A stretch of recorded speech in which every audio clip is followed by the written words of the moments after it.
Thank you, Mr. Chairman. I want to thank all of you for your service and for being here today to testify.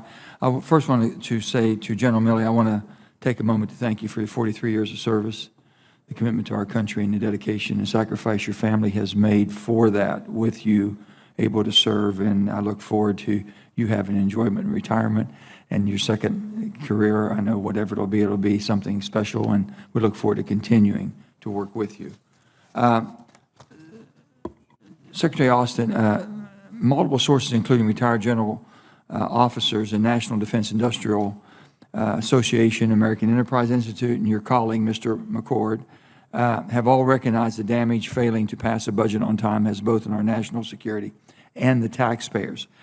What I'm trying to get to, and Mr. McCord, no one knows better than you how damaging delays in CRs have they been. Previously, you noted that from fiscal year 91 to 2010, the average delay for defense appropriation was 29 days. That was between 1991 and 2010. And that has since ballooned out to 118 days. Also, we're talking about the American Enterprise Institute. They threw out a rough estimate of $200 million per day, $200 million per day, under the latest continuing resolution that covered the start of fiscal year 2023. That has a total of $18 billion.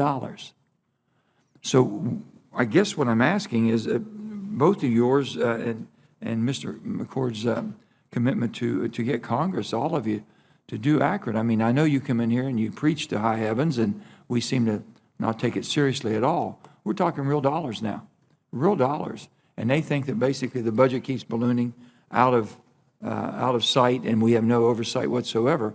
If we, as Congress, just did our job on time, we're told that overall you could save anywhere between 5 to 10% of the request you have. That's $40 to $80 billion a year. Is that an accurate statement?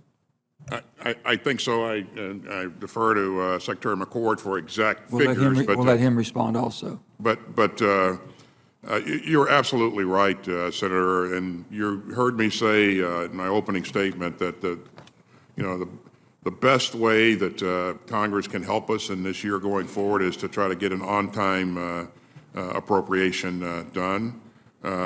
Without that, we can't do new starts, we can't do a number of things, and you can't get that time back. It's gone, and so that puts us further behind in terms of our competition with adversaries like China. Mr. Secretary McCord. Yeah, I would concur. Your figures are accurate, Senator. And as the Secretary said, we can't buy back time with money, and that goes on the readiness side if I miss training rotation due to shortage of funds. But it's especially harmful on the contracting side when we've got areas like the Triad where we're trying to move the bomber into low-rate production. That we can't take those next steps under CRs, as you know, and that's the biggest lost opportunity. I think comes in moving forward where we're constrained legally. So basically, we have non-productive money that we are appropriating that's used basically to make up for the inefficiencies of Congress because of our budget process.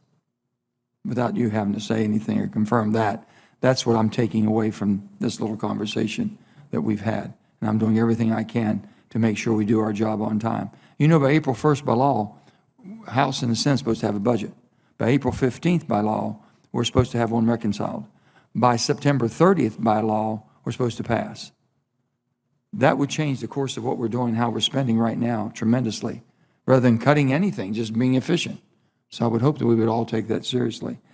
General Milley, as you know, since the beginning of Putin's illegal war in Ukraine, the United States has provided over $76 billion in justified funding to support Ukraine in both the military defense of their people and freedom, but also in humanitarian and infrastructure support.